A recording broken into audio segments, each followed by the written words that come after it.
Today's lesson will be about poetry and analyzing it through a mathematical lens.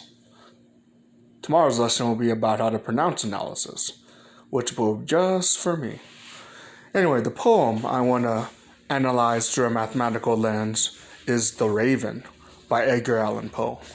Now, fun story. In 8th grade, our English teacher allowed us to recite poetry in front of the audience and give us extra credit if we had the courage to do that.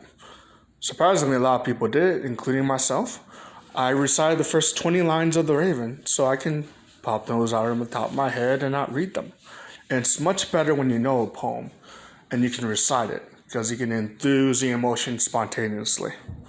Anyway, my thesis, based on how I analyzed the poem and even the poet, is that The Raven by Edgar Allan Poe is a legitimate portrayal, intentionally, of the mental illness bipolar disorder.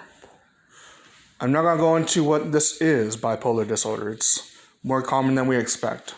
But I will analyze the poem through that lens. And hopefully not go into bias and self-fulfilling prophecy kind of stuff. Anyway, to the poem. Once upon a midnight jury, he already believes life is depressing. Note. While I wandered, weak and weary, his psychology has affected his physiology, making him physically depressed. Once upon a midnight jury, while I wandered weak and weary, over many a quaint and curious volume of forgotten lore.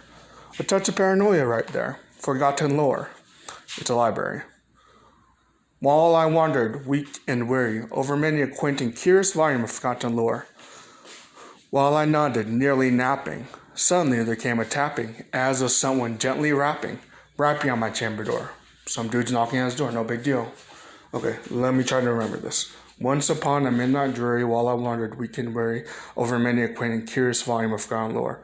While I nodded, nearly napping, suddenly there came a tapping, as of someone gently rapping on my chamber door. And now he just goes off to nowhere. Once, distinctly, I remember, it was in the bleak December, and each separate dying ember wrought its ghost upon the floor. Very eloquent, bipolar man. And each separate dying ember wrought its ghost upon the floor. Vainly I sought the morrow, vainly I sought surcease of sorrow for the lost Lenore, who he barely even knows most likely.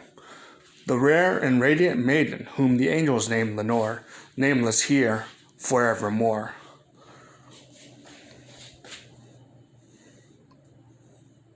And there's more, but I forget. Thank you guys.